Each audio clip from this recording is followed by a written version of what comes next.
This is MC Fireside Chats, a weekly show devoted to the outdoor hospitality industry, hosted by Brian Searl and Cara Csizmadia. You'll hear from special guests that focus on topics to help your business succeed, all backed by Modern Campground, the most innovative news source in the industry.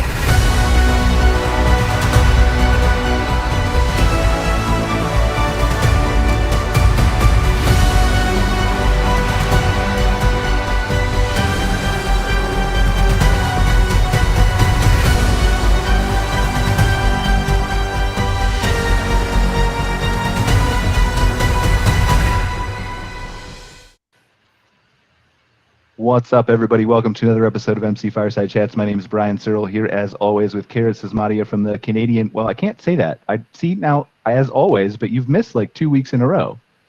As normally always with Cara Csizmadia from the Canadian Camping and RV Council. Just fresh back from an amazing lobbying trip to Ottawa with the Canadian Camping and RV Council. Got a lot accomplished there. We'll have to get an update on that too later, Cara. I forgot. You have to tell us all the awesome things and meetings and stuff that you guys did. Or at least whatever you can share of it, right? But super excited to be here for another episode. I'm in an airport on my way to Toronto, so I won't be here for the entire show in a WestJet lounge here, kind of in a private little area doing the show.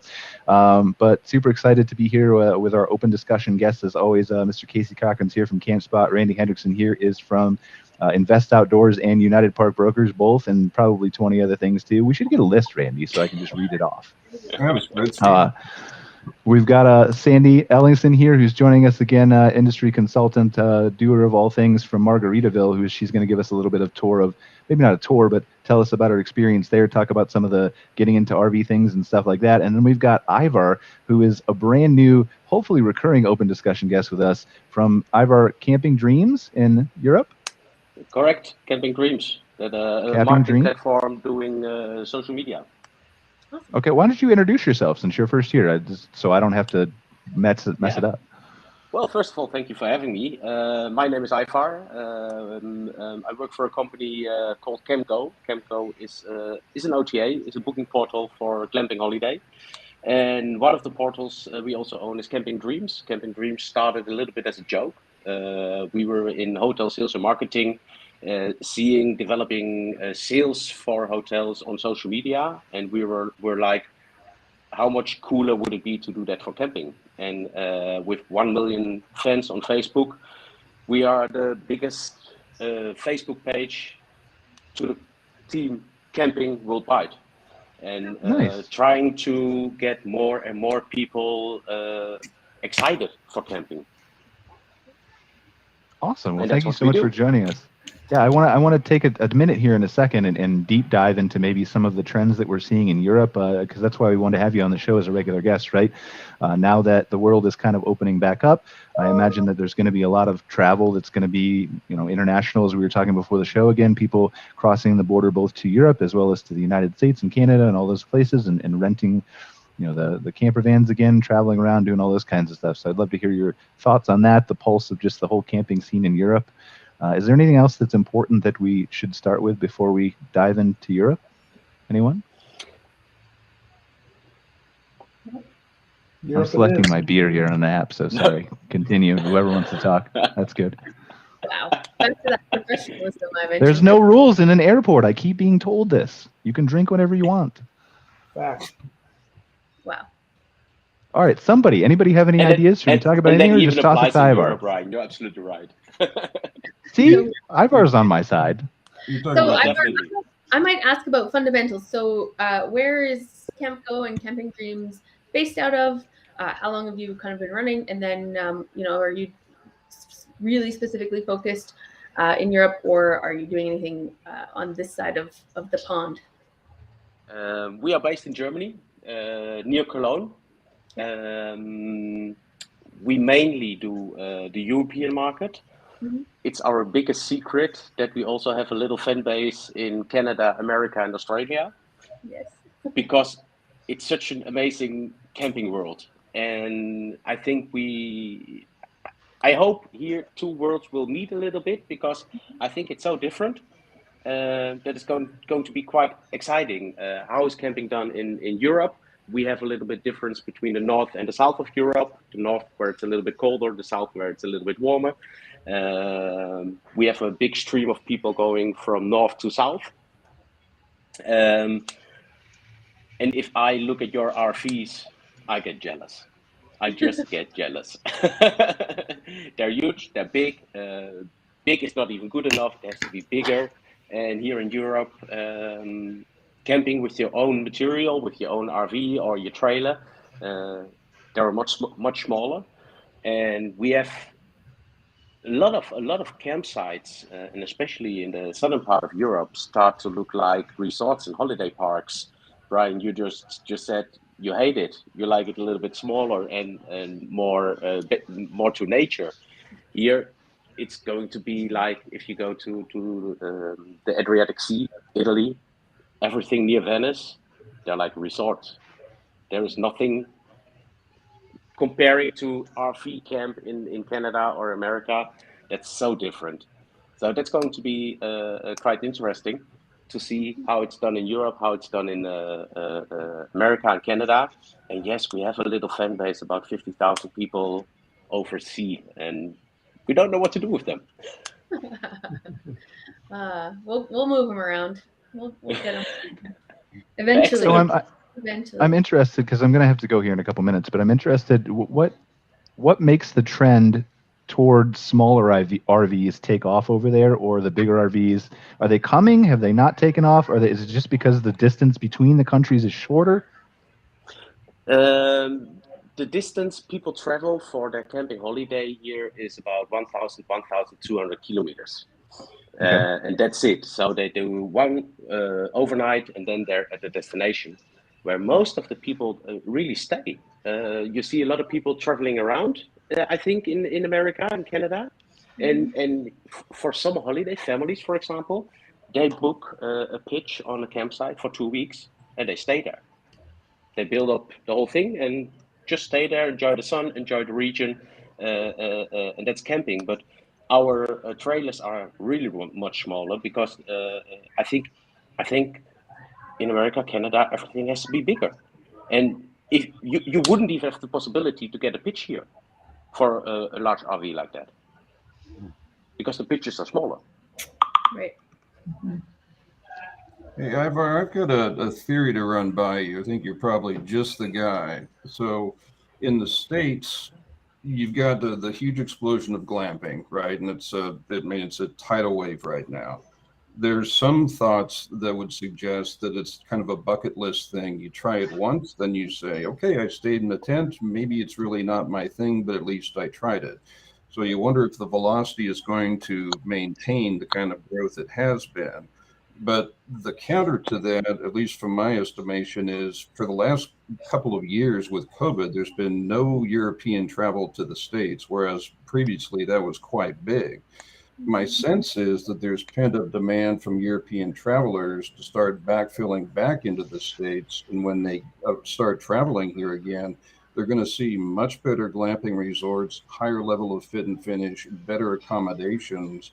And it's, at least to my thinking, the European influx back into the States after a couple-year absence could be pretty significant. Is that somewhere close to the sense you have? The European is definitely getting back because there were no flights. We didn't even have the possibility to get over there, and it was impossible to get into the country. I think, and that's the one good thing about COVID, as well for Canadian market, as well as for our own European market.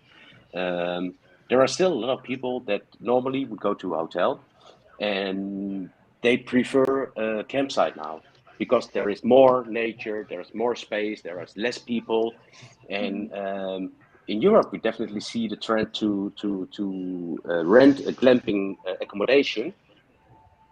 But also the word glamping, if I see accommodations on Glamping Hub, or I go to a campsite in Europe that says it has glamping, that's quite something different. Here in Europe, and I don't know how it's over in America, but here in Europe, the word glamping is not, we don't have really rules for what is glamping, and I don't think we do either. Things, Right. yeah, but if I have a huge resort and he puts 100 mobile homes on it, and he calls himself a glamping resort because he has rental accommodations, I don't think he's a glamping resort. He's a holiday park. And if you see real glamping accommodations in the woods, on spots that are just unique, that's glamping for me. And but that's a problem, I think. It's a little bit. I always compare it with wellness. In the 90s, everybody had a wellness hotel as long as you had a sauna. And nowadays, people have expectations. If you call yourself wellness hotel, it grew. And I think we have the same way to go with glamping, and that you cannot just call everything there is glamping, because just a few mobile homes next to each other, for me, that's not glamping. Yeah. I think it's interesting that this site definition stuff kind of has consistently plagued this industry specifically. So I just had a conversation with some campground owners in Ottawa last week around, some areas of the country use the term transient sites for their short-term stay sites, and some people are really averse to that terminology. So there's this hope to kind of push everyone to get on board with one like clear set of parameter definitions about what our sites and services kind of look like and how they're defined, so that the consumer is less kind of confused or unsure of what exactly they're booking and seeking out.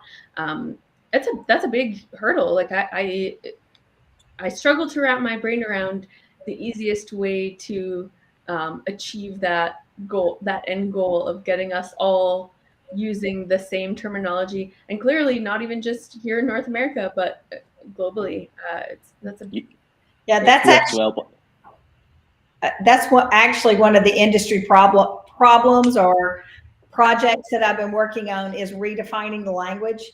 And this has been an ongoing project for about 3 years. And one that we learned real quickly is that parks are not going to change their name.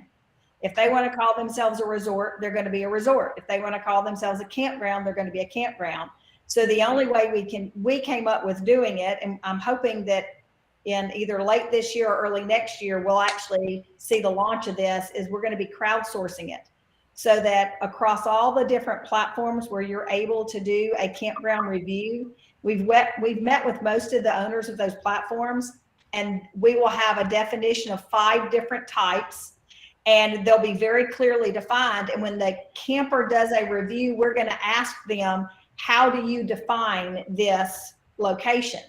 And they'll get an option that clearly states what these are. And so we'll begin aggregating that data and letting the campers tell us, based on a clear definition, what is that park? What is that campground? One of the clearest needs is understanding the difference between a transient park, which I don't know what else you would call it. I mean, everybody tries to find these fun names, and transient sounds like a hobo, I know, but it really is what it is. It's a park where people come and go, versus your seasonal or long-term stay park. And even when you think about your 55 plus, we realized we had to separate that out, because there's some very nice 55 plus resorts. And that is very different from some of the long stay places that we have that were built in 2007. The crash happened, they turned into a long-term stay, and those rigs have not moved or rolled in 20 years, right? And so they are a neighborhood. They're not a park. They're not a camping location. People have lived there forever. They formed relationships. So the nice term for that is a neighborhood, right? And so I don't want to go stay in a neighborhood, right? I want to go stay somewhere where other people are like me and camping. And so I think that, over a year of kind of gathering some of this information from some of those top sites, we're going to really be able to turn it around and start redefining some of the language. Casey, I'm curious to hear from you on this. Is there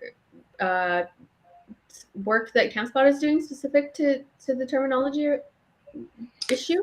Yeah, maybe not terminology. I mean, we've still kind of, that's something we talk about all the time, is how many layers do you kind of go into when someone wants to search and go camping. For now, we still kind of have it categorized as lodging, RV sites, and tents, right? And lodging can obviously, includes cabins, it includes glamping, it can include, Airstreams and things of that sort. And even if it is like a safari tent and stuff like that, we kind of assume tent camping is you bringing your own tent. But a lot of people could take that multiple different ways. So that's to the extent of where we've gone. The first other layer that we've done with our OTA is, making sure that there's a clear indication that it's a 55 plus park.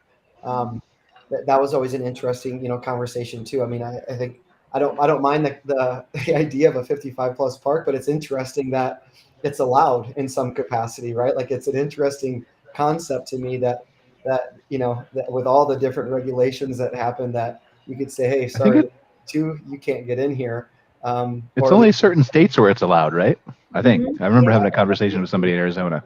Yeah, I just find it's interesting to me. And what's also interesting is because some of these 55 plus resorts are like the best resorts in the country, and they got everything, like every amenity you could ever want, so much activities. That's perfect for me, but it's not perfect for me and my kids, and that's why they don't let you in there. So it is an interesting concept with the 55. Someday you can go, Casey. I know. Wait your turn. Inching closer. Yeah. And one of the reasons. I was going to say, one of the reasons we decided to start with the review locations is because it is consumer based. They're out there, working with the consumer to get feedback versus an OTA. They're B2B. They're not B2B in a lot of ways because they need that park and that park's inventory to come on, and they want to define themselves the way they want to define them. So it created a hardship for the OTA to try and get somebody to then redefine their customer. So that's why we started with the review route. No, that makes sense for sure. Here's the thing. Like, I'll admit, I hope that this kind of takes off for you, Sandy. I'm skeptical. Not for a couple reasons, right? Like, obviously it needs done. I don't think there's any argument there. Like, it needs to be better categorized for the consumer. But what is a resort? I think that definition is defined by campers and what type and what they're looking for, whether they have kids and they're looking for a 55 plus resort. I think it's defined by the owner and their perspective of their baby and how high end their own park is. I think KOA I know KOA tried to do this with Journey Holidays and Resorts, and obviously it's worked in some capacity for their segment, but I don't know. I'd love to see data on whether that's caught on to the broader industry, right? That's why we had to very clearly define. We identified 5. We started with 4, ended up having to add a 5th. We have a very clear definition of what those 5 are. And so we're asking them to select one based on a predefined, description. So we're not asking them to be subjective. And so I think that's why it will work. And then we explain to them, now you can search by one of these terms. So this week, if I'm looking for a resort and here's the definition of a resort, I can only see what other people have defined as a resort. And I trust those other people. They have looked at that definition into that park, So we've done we probably had about 17 or 18,000 responses in some of the testing, and found it to be very reliable. So I'm looking forward to it and hope it works. Yeah, I mean, it would certainly make it easier to segment and categorize things, that's for sure. I'm skeptical, and I think you're fighting an uphill battle, but I hope it works. Is that a good middle ground? It's an interesting but kind of byproduct of the data-driven world we're kind of living in, where we want to categorize and framework everything, and I think arguably our industry specifically is one of those. I think it's proven over and over again that doesn't really fit in any certain specific box. And then maybe when it does, somebody comes along and mixes things up again. And I think that's a strength of the industry, but obviously in this instance can work against us for sure. Yeah. So here's the interesting part. I'm sorry, Sandy, because I got to run. I just want to finish the thought really, and then I'm going to jump off, and you guys can have a much better show than if I'm here. But it's interesting. You talk about data care, right? Like in the future, we're going to be dealing with a situation where I'm not so sure that these labels are going to matter when you're using voice to book things and all that kind of stuff. And I've been talking about this for years, and it's admittedly gone a little bit slower than I wanted, or I thought it would. But eventually, like, labels are in place for drop downs and sorting, and just like we have on CCRVC, right? Checking a box to whether you have fire pits and picnic tables and swimming pools and all those kinds of things. But in the future, if you can talk to a speaker in your voice and say, I'm looking for a campground that's 2 kilometers off the highway that has a swimming pool that's good for kids, it's rated 4 stars or higher, you're going to get exactly what you want. It doesn't matter whether it's called a resort or a park or a glamping unit or a journey or a holiday or whatever. It's just going to give you the answer. But I disagree with you there fundamentally. Frankly, I don't believe that an AI algorithm can, sure, that park might check off boxes, but I might get there and it might be ugly, or I may not have told the robot exactly which every single amenity I needed. And so there's things that even I didn't know I needed that will be missing. I think. You don't think that's missing from a consumer website now?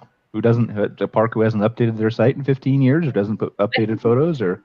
But I think solutions like Sandy's talking about, where you're relying on other consumers' assessments of parks, because I was a park owner. We have blinders on about our own properties a lot of the time. We can easily get stuck in some tunnel vision about what our own property is. And so relying on their site data is really valuable, but not always completely unbiased. And so using that human element, I think, is necessary for the consumer specific to our industry. I think you can argue that stuff for if I want to buy a car, I can tell the robot which car I want and what things I want, and he's going to pair me with the right car. But I don't know that our industry, given all the variables that these properties have and the nuances, and maybe that will shift away from that, but we have lots of mom and pop operators who, I've mentioned on this show multiple times, Jean McDonald in Alberta has this gorgeous, incredible park. But the reason I go there is because she makes dinner plate sized cinnamon buns every morning. And I want one of those. Like, her park but you know that from being there in the past. Exactly. So you go back. Exactly. But the robot when you go back, but when you go back, you don't use the robot because you already know it's brand, and then it's brand. But the new customer might not go there because they don't know that. They need the me's who've already been there and eaten the dinner plate size cinnamon bun to tell them that they're there. But so that's the reviews, or that's the give me a campground that has something unique to offer within 50 miles of me or whatever. Like, I hear you. Like, I agree with you. I just think that Google search is going to adapt to this. And they're going to be very smart about this, just like they're already having a robot call businesses and ask what hours of operation. They're going to have a robot call and ask, do you have a swimming pool? Do you have this? Do you have that? And they're going to gather data, and they're going to display it.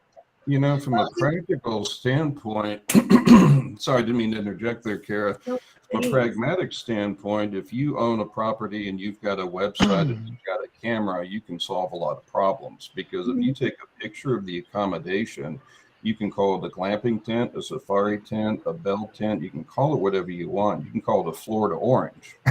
But if I can visualize it, I know what I'm getting. And so calling something doesn't help me, but visually I can see what I'm getting, and I inject my experience into that photo. And you can call it what you will. I know I want that. That's, truth telling on a website is very important. But to the whole point, even in the vernacular, the nomenclature, the clients that I interact with on a daily basis, if I put 5 buyers or developers on one call and one of them said, I'd like to add some glamping tents, there's going to be 5 different visions of what that is. That's a $30,000 safari tent with air conditioning and a bathroom, or that's a bell tent in the middle of a pasture with no hookups. They're all going to have a different vision of what is a glamping tent. I don't know that there's any way that you ever get to a holistic, all-encompassing definition. And therefore, I go back to, here's a picture of it, and this is what it contains. Right. And so that's part of the voice search. That's part of the throw it up on TV and show me a picture of this to make sure that is what I want. Like, voice search isn't going to solve everything, to be clear. I just think that that's going to change the way we interact and we find what we're looking for in various aspects of our life. Whether that complements it or replaces it, who knows? I don't know. Yeah. But it's interesting to think about. Next would be suggestions, right? I mean, I think we're not there yet, but it's something that we've often thought about is sometimes people just want to be told where to go to, right? Like, based on a couple simple factors like suggestions. I mean, I say the word Florida right now, and I guarantee I'm going to get a Facebook ad somehow in Florida, right? Like it's going to happen.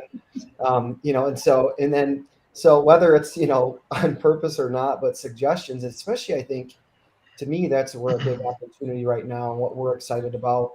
The marketplace for us is camping is still fairly new for so many people, and they got introduced to it in the last couple of years.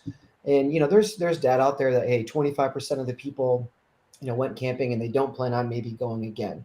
Well, it might be that camping, right? It might have been that type of experience. Whereas realizing that they went tent camping this time, but there's a cabin this time, there's one that's by the waterfront this time, there's one with a water park, or there's one that they went to a parking lot style campground, and that wasn't at all what they thought camping was. They're like, wait a minute, where's trees, or where's where's nature, or vice versa. So Right. I mean, to me, I think the suggestion aspect of things is a wide open space because of how vast camping has become. I think there's a really cool opportunity for people to kind of be nudged on, you should try this, and then they're going to look at pictures, they're going to look at the categories, they're going to go, yeah, this looks great, I'd love to try this. Yeah. And they're going to But do is- that because isn't that they're also- gathering. Go ahead, Ivar. Sorry. No.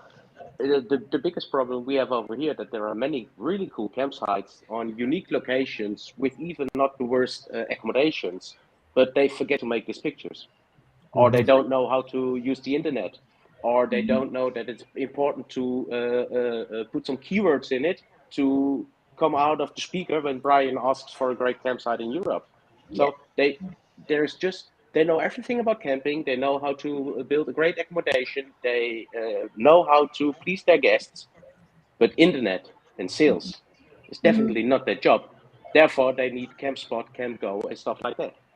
And we tell them, listen, guys, we know your campsite is great, but grab your iPhone and make a picture of this, make a picture. Sun is coming up, make a picture. Yeah, pool is perfect, make a picture. We have to tell them this because there are too many out there that are really, really great campsite owners, but no salespeople. Ivar, We went to the extent of doing photo shoots for like right. 500 Remember that, yeah. or something, because we were so desperate to say we need good images. We want to help you, but you can't if there's no photography whatsoever. So I mean, it was a very, very expensive experiment to try. But and again, the value is we got a lot of images, what we were excited to do, but it was I mean, it's to that extent. Zane, I was going to ask, I'm curious, are you starting with defining these categories at the campground level, or are you starting by the consumer is educated on these categories and then trying to get the campgrounds to fall into one of those categories because the consumer is now content with whatever those categories are? Where are you starting? We had a research company approach it from both angles. They looked at what is consistent with every demographic the way they're already talking about or describing it. What were the commonalities? And then they researched with campground owners, why did they call themselves a campground? What motivated themselves to name, to give that name? And pretty much everything we're doing really focuses on being able to help our industry maintain its growth structure. And what we saw was 600,000 new campers coming in who were what, people were calling COVID campers. They didn't start camping because they love camping. They started camping because they were tired of being locked inside their house. And so now what we need to do is keep them camping. Well, in our survey, the largest thing that came back to us was that the expectations were set inappropriately for them, and they were disappointed in the campground that they arrived at. And so they'll never camp again. Right. And there's a lot of data too that's pretty interesting about the difference between somebody booking a campground and somebody boondocking. And it's kind of the rise of boondocking. We've got to look at and embrace some of what they're doing too as independent campgrounds. Because guess what? I can get a campground boondocking today, but I probably can't find a campground to camp in today that I like or that I want to go to. Which is why you're at Margaritaville, right? Yeah, we want to be spontaneous. So yeah, I do the extremes, right? And this is the mega extreme. So this is one of Margaritaville's new franchise locations. So it's a new park, about a year old. Sandy, I want you to talk about that. I have to go though. I just want to. I got. Thank you. I'm sorry. I'm going to miss that fascinating discussion. You're in good hands with Cara. She's going to talk about that stuff. Really appreciate you guys. Cara, don't forget at the end to mention, and I forgot at the beginning to mention Fireside Accounting, who's our amazing sponsor of this episode. Do great, awesome accounting services. It's Lindsay Foos. If you guys are looking for bookkeeping or figuring out how to categorize things or do all the really complex stuff that saves you a ton of things on taxes and time and all that, make sure to reach out to Lindsay at Fireside Accounting. Cara, just make sure you mention her at the end there, and maybe if you have time, pull up her website, just give people a look at what it looks like or something like that. So thank you guys. I really appreciate it. Have a great show, and I'll see you later. Travel safe. Have a great flight, Brian. Beer. Right. Sorry, Sandy. Lunch and beer, Brian. Yeah, lunch and beer. Yeah. Please continue, Sandy. I'm fascinated to hear about this new Margaritaville location. Yep. Well, because I work as a liaison between the manufacturers and the suppliers and then the campgrounds, I get the privilege of going and visiting a lot of different campgrounds and working with them and talking to them about what we've identified as some of the industry issues right now and how can we work together to solve them. So that's what I'm down here doing. We're planning several events here with some industry leaders. And we love this location because there's going to be a lot of non-campers that are going to be coming. So they have a lot of great cabins and things like that.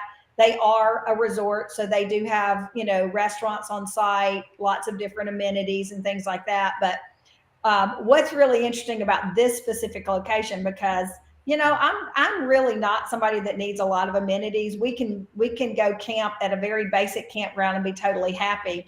My son is a cheapskate, and I brought him here, and I thought I'll never hear the end of it because he's going to think this is too fancy and too expensive. And his response to me was, "Oh my gosh, Mom, this place is a bargain," because I've never been to a park where they have as many things going on and amenities that are just included. Mm-hmm. And I love that you're not being nickeled and dimed to death, at this location. Everything was very well thought out. You do have that amazing Margaritaville brand presence here. But this is one of the family owned and operated that's franchised. And so you get a little bit of that family too.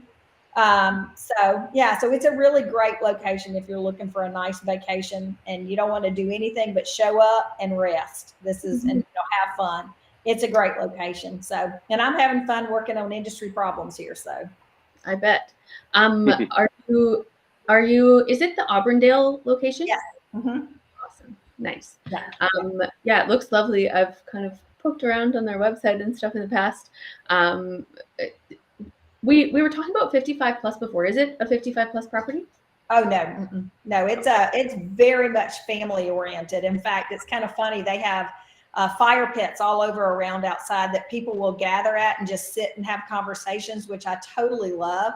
But you'll hear some older people and they'll be going, "Oh, there's just too many kids around here, and there's bicycles everywhere, and they're riding with chalk on the roads." And I'm like, "Oh my goodness, look around you." If you didn't want kids to be at a place like, you're the one who's got the problem, right? But it's, I would say probably 75% of the people here are families. Right on. Yeah, no, it looks like an incredible property. I have a couple comments actually. I'm just going to mention from LinkedIn. First one is, have you thought about using influencers or content creators to get good images? They're usually less expensive. I will mention specifically here in Canada, Glamping Canada has several really successful partnerships with some really valuable influencers, and we're doing some really great stuff specifically with them. Casey, does Campspot do any work with influencers and content creators? We not that's taking specific images for parks. We have influencers and things of that sort from on the marketplace side of things, just gathering reviews and things for blog posts and stuff along those lines. It's something that we thought about, like, would we open up the idea of a guest really taking images of the park. There's kind of like a set of standards aspects of thing. There's a privacy type thing as far as if someone's just going around taking pictures, and there's other families and stuff like that there, that there could be some limitations there. So it's definitely something that crossed our mind, but there seemed to be some maybe potential issues with it, getting approval with the park, when they were going to do it, and then, some privacy issues. And so it's something we definitely thought about, because it'd be a heck of a lot easier, cheaper, but right. Yeah. No, I think the influencer opportunity has been great for an organization like Glamping Canada, just because they're really focusing on the kind of lifestyle branding, broader aspect and the marketing from that angle, as opposed to specific camping properties. We do have a couple of really great initiatives actually coming up this summer that are launching with Glamping Canada, and they have a fabulous, I don't know if I can give away too much information on this whole thing, so I'll keep my lips fairly sealed, but they have a great Canadian celebrity doing a trip and staying in some parks and getting some really great content and features there. It's I think if I were still a campground owner, I would absolutely be working with influencers to feature my property. I would be paying them for content, no question, 100%. Jacob Marler's asking, what is boondocking? Sandy, I think you mentioned boondocking. Do you want to give him a definition? Yep. Well, boondocking is it's dry camping or staying somewhere in a tent, in a rig, whatever, on land that is private or public, but with no hookups generally. So people boondock at my house all the time. We're a part of Boondockers Welcome, and we love having people from all over the country come and stay in our driveway. Now we do have some hookups for them, but they still call it, boondocking. Mm-hmm. I've even talked to quite a few parks who have now begun allowing boondocking at their park. So if you come in and they have some overflow areas, then for $10 a night, campers can stay in a safe place, right? Mm-hmm. Versus a wally docking, which is at Walmart, right? And it really helps my parks because it gets people there to kind of see the park, right? They pay a small fee to be there.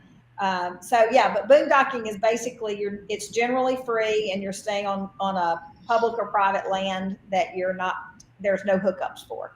So I used to do that at my park. I had overflow space and charged a small fee. And then, it actually turned into something that was quite successful for me, specific to, retail sales and ice cream and mini golf and all those things that really kind of up my occupancy in areas of the park where I didn't have hookups. So that was a great strategy for me. Jacob, boondocking, I may, in our area of the world, I know Jacob fairly well, in Kananaskis and there are public parks areas, folks backcountry camp or boondock on crown lands here in Alberta all of the time. We do have a significant, portion of the market here in this province who really swears by it and insists that's the only way to really truly camp, and are pretty passionate about it. So, we're seeing some issues with regulatory stuff coming in from the province around that, and so that's creating a bit of stir specific to boondocking. But it's an interesting and fascinating experience, and certainly for a certain kind of sector of the market. Sure. Yeah, it's an interesting question. If you have $100,000 in solar and batteries, are you really boondocking? Mm-hmm. Right. Yeah. Yeah. It is. I was talking. I actually, in my park, we used to have German guests all the time visit us. My family is German, and we offered service there in German and all of that. So I had lots of Europeans there all the time. And this one gentleman had shipped his RV overseas. He brought it over on a boat and was traveling around North America and had stopped. And his rig was like $500,000, mm-hmm. and he's actively seeking out these boondocking. And somebody in the park said that to him, like, your RV's worth more than my house, and you're calling that boondocking. Mm-hmm. So perspectives, that goes back, I think, to the nomenclature conversation too, is we all have these really different ideas about what camping is and how it can look for us and what kind of equipment we prefer and all of these things that, can make it can bog us down with communication barriers, but is also such a cornerstone for why the industry as a whole is really successful, in my opinion. Yep. And I just think it's a really important conversation, because if there's anything we've learned in the last several years is that words mean something. Yes. Words set expectations, Mhm. and expectations that are not met mean loss of revenue, income, and opportunity. So it's a conversation we need to be having. Yeah. Hey, it's Sandy, just to chime in on that, I know we've had that conversation before, and I think you and I were kind of talking about that very thing in a previous show, which is it's almost a lost art, right? Because if you can take a great picture of your park and your activities and your accommodations, but then tell the right message, a truthful message, it's amazing what happens with the legitimacy of the campground and the satisfied customers, right? Because if you say on your website, this will make you 30 years younger and a better dancer, chances are you're not going to meet expectations. But when you just say, hey, look, this is what I have, and I'm being honest about it, and this is what it is, and sell the virtues, invoke the five senses, you'll see this, you'll smell this, and taste the steak on the fire. Now I'm involved and I'm emotionally invested in that park and I want to go there. But if you don't oversell it and just say, this is who we are, I think you had an example of a previous park where you kind of advocated, just say what you are and what you're about. And didn't they have a huge spike in occupancy just by telling the story? Yes, yes. In fact, this was a small park that was landlocked, and they were built back when there were no rigs that needed more than 30 amp. And so they felt like they needed to sell and basically just close down their park. This was pre-COVID, because they thought we'll never compete with these parks that have 100-foot sites and 50 amp. And I said, are you kidding? Do you know how many people are out there camping in little rigs, smaller than 35 feet, with solar, with lithium?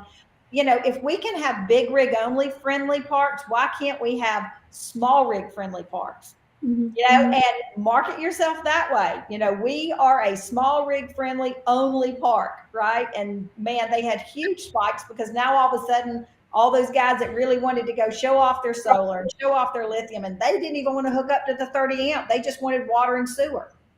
And so it worked perfectly for them. Well, we have an audience member in the chat here saying we have a little camper van and would love more cheap overflow type spots like that I was mentioning earlier. But, you know, I think that speaks to that when you are setting those clear expectations, the guys like Michael are going to seek you out, and you know, there are parks for all of us, I think. Wow. Yeah, for sure. Absolutely. Yeah, I find it interesting. We've had, you know, there's been a lot of talk with, you know, campers saying, you know, man, compared even to last year, you know, the prices have gone up. And of course, software company, like, is the kind of the bad guy in this, telling them, hey, use dynamic rates, you know, take advantage of the pricing that, you know, that you can demand. And obviously I think the camper, to some extent, they're starting to kind of feel that. But in the positive end of that, though, what we saw a ton of is so many parks invested a ton of money back into their park, right, for more amenities and more things for people to do. And I think that's sometimes maybe the biggest thing missed is with a lot of these places, if you're spending more than $50 or maybe $60 a night, you're going, man, $60 or $80 or $100 just to stay somewhere overnight. Well, it's really not just staying somewhere overnight. I mean, you're obviously getting to stay somewhere overnight, but you would embrace all the things that they're typically there to do for free, whether it's the views, whether it's the hike, whether it's the amenities, whether it's the pool, whether it's the slide, whether it's the mini, whatever that is, whatever the things that they're doing. And so to me, I mean, it's still one of the greatest values I think there is to camp. Even if you are spending, you know, oh, I can go to a hotel for $130 a night. Why would I do an RV spot? Or man, those cabins that only sleep, you know, 2 people are $150. That's crazy. Well, no, it's not crazy, because where that cabin is, that's backed up to a river, or, you know, you get crazy sunsets, or you get the community of people there that's got a fire pit and a picnic table. Like that's what you're embracing, right? You're not necessarily embracing just the roof. And so, yeah, it's kind of a mute message to me when someone like, oh yeah, it's more expensive to camp this year. It's like, yeah, but what you're getting with that, to me, far exceeds anything you're going to get in a hotel, because a hotel, you might have the pool, but you also, like, everything else you are paying for, right? Like, I mean, literally everything else outside of that bed you're paying for with the campground, you're definitely getting a lot more typically things to do for free. And you get to do it from your own home. That's the thing with the camper, is that is your home. You know, and so you're not unpacking and repacking. You don't feel like you're going into somebody else's space. It's your home. And that's what I love about it. Yeah. Hey, Casey, I know we've talked before on this show a couple of times about what I used to refer to as selling the zip code. It sounds like that's kind of what you're mentioning as well. Do you get the sense that parks could arguably do a better job of focusing not just solely on I've got a great place to stay at X amount of dollars, but trying to sell the experience of the entire zip code, as in we are your base camp, but there's a great museum downtown, a great steakhouse, there's a golf course, there's hiking trails, and if you can wrap that whole zip code into why they would stay with you, doesn't that help them rent more sites at a higher rate? Yeah, I mean, I absolutely agree. I mean, we're seeing that more and more on websites that are getting created as far as things to do around the area, right? I mean, because a lot of times maybe you want them, you know, there's like the Jellystones where kind of the expectation is you're going to spend a lot of that time on that resort because that's what you're spending the money for. But typically you stay somewhere for a week, you still usually want to go somewhere. You still want to kind of go do something in the areas.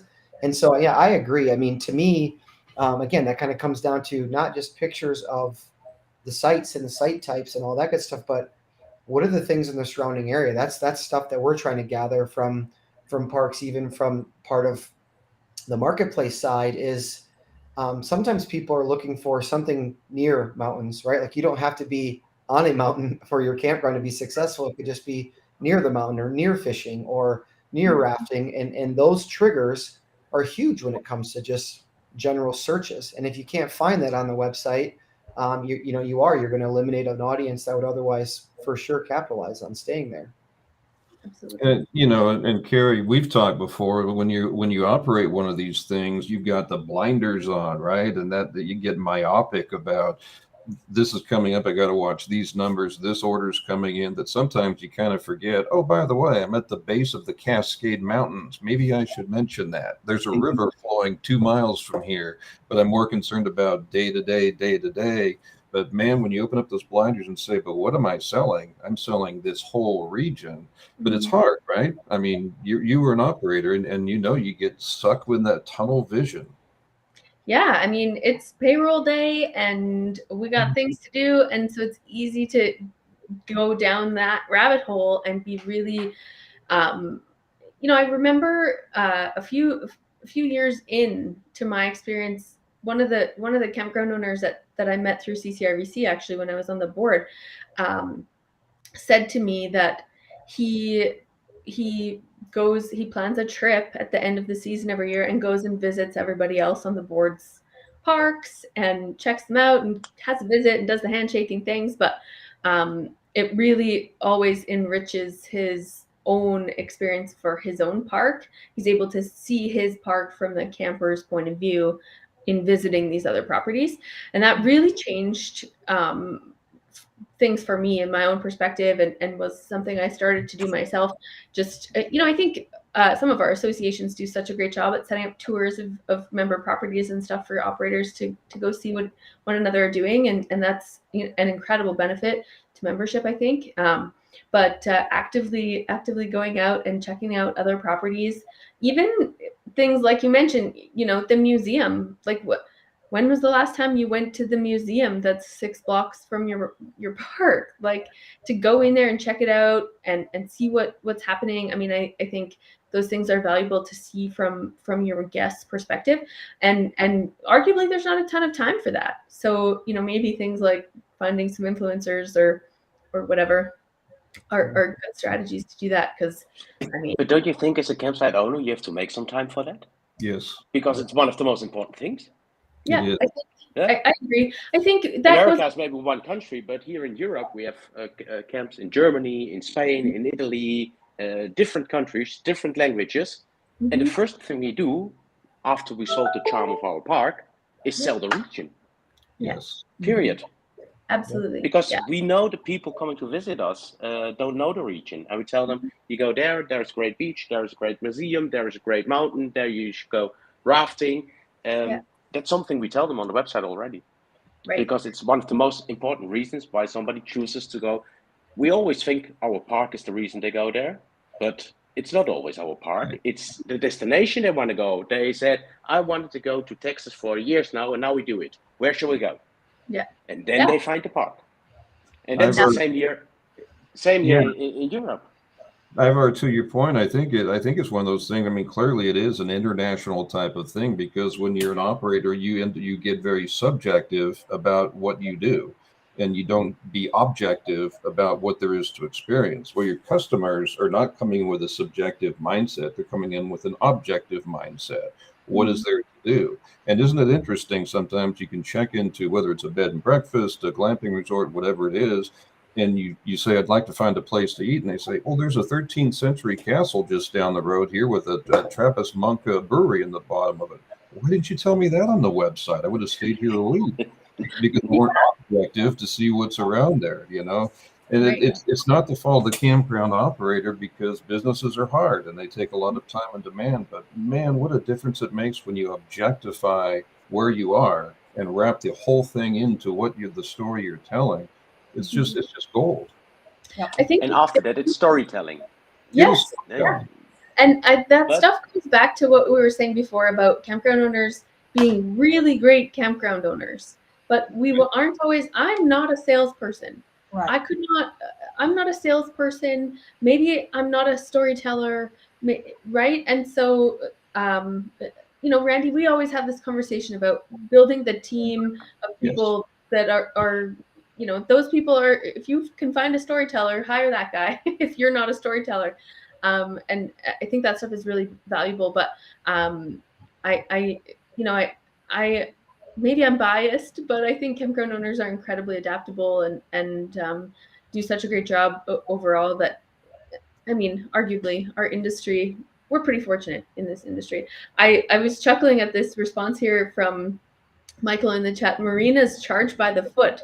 I always wondered how an RV park would fare trying that. I'd love to hear some feedback on this. I don't think we charge by the foot. We charge by the AC unit. I'm from the South, so that matters, right? Right. A lot of time marinas, though, when they charge by the foot, at least our experience with them is it's because they have, let's say, 400 feet of frontage.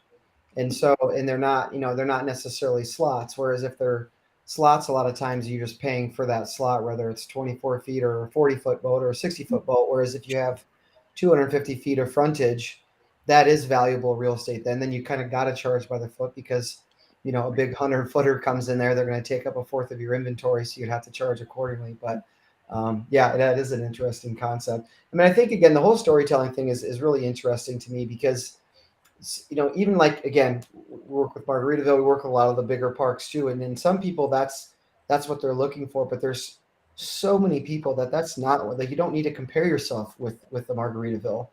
You compare yourself to whatever the little piece of land that you have and what that experience is, and what that means. And so, because what you can have confidence in is that there are enough people, assuming, that if you create somewhat of a unique experience, there are enough of those people that are looking for that experience. And I think that's what sometimes gets missed is, you don't want to advertise to the same audience that maybe a Jellystone is advertising to if you don't have a bunch of amenities and your kids are bored out of their mind and they're, running around causing problems because there's nothing to do.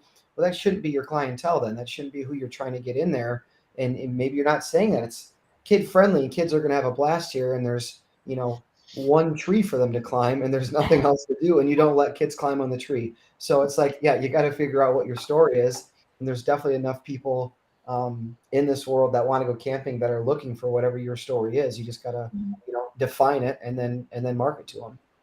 To your point, Casey, sometimes the biggest competitor is ourself, and we are our own competitor. And that's just the truth, because you think of what's the other part doing, what are they doing, and you position yourself kind of defensively or whatnot. But I've always said my biggest competitor is myself. Challenge myself to do better at this or better at that. part of that is looking internally at who am I, what is my park, what is my identity, what is my brand, and really working hard on selling that. Compete with yourself. Don't compete with Margaritaville. Don't compete with Sun Outdoors. Don't compete with the mega park down the street. Compete with yourself to tell your best story. And Cara, to your point about the team building type thing, I totally agree, because not all of us are storytellers, right? But if you brought an objective person, they said, well, what is it about your area? Tell me, I don't know anything about it. Be my concierge. Tell me all about it. And you list out all the stuff there is to do. If you've got a good storyteller as part of your team, man, oh man, if you just move the bar on your occupancy, on your revenue, on guest satisfaction by sending the proper message in the proper measured tone with appropriate photographic evidence of it, that's probably one of the single biggest thing any park could ever do to substantially increase revenue, guest satisfaction. Tell the best story you possibly can, period. Yeah, I have to say from The biggest personal problem for experience- campsite owners. Sorry, Ivar, please go ahead. No, Cara, please.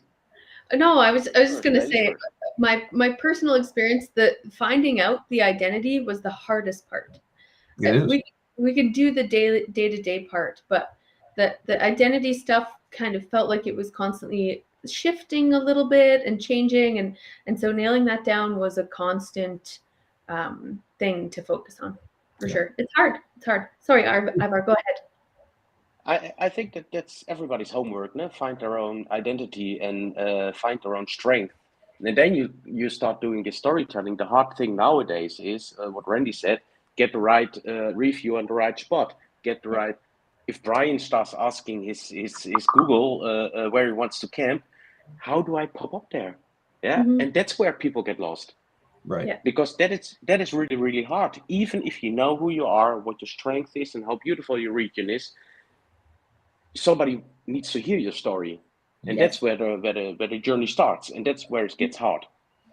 And that's where you should get help. If you say, hey, I'm not a storyteller and I don't know if I do it correctly, you should get help, because if you have a great campsite on a great location and you're not satisfied with your occupancy, then it's not always your fault. No. Right. Maybe you're just not heard. Right. Small parks, that's where the value of the state park association is. Because if you're a small park and you don't have the staff or the expertise to run a great social media campaign, there's probably 15 or 20 other parks somewhere in your area that are a part of your state association, and you can build that economy of scale by allowing the state association to bring in and do campaigns for all of your parks, and you just tweak them a little bit. And so we've been real successful in helping bring high-end, expertise. People with expertise in social media and in Google Analytics, but they're doing it for 15 parks instead of for one park. And so those parks are really benefiting from that. And so there's, that whole crowdsourcing things for the park, for the camper also works for the campground. Agreed. I'm obviously biased, working for the National Association here in Canada, and we just had our meetings last week, so this stuff is kind of fresh for me. It was lovely for us all to finally gather in person. It's been a long road for us up here to get there, and then to meet in Ottawa and get to sit down with our federal political representatives and present some big barrier issues.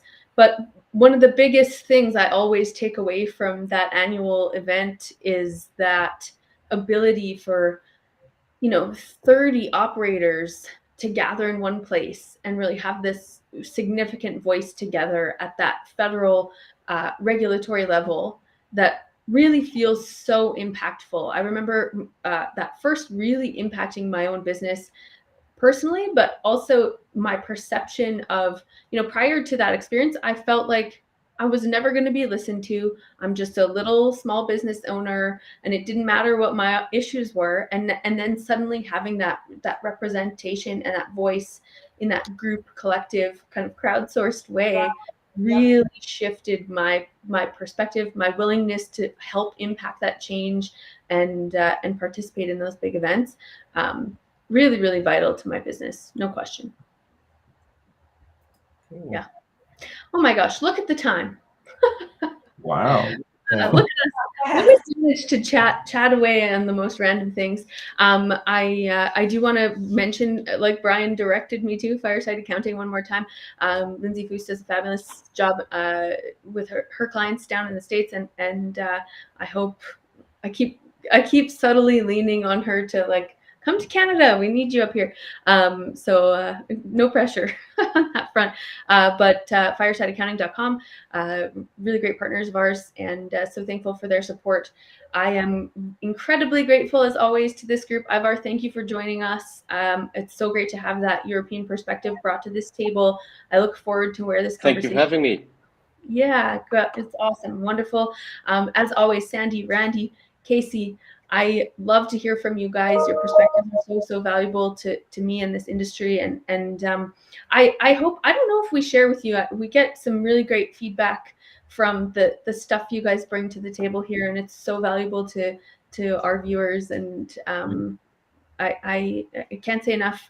This has been a fabulous experience for me, this show. So I appreciate your time so much. And yeah, I look forward to seeing you in another month, which will fly by. I feel like we just had the April conversation. It's May now. It's camping season. We're in full swing. It's good to go. I look forward to seeing you all in June.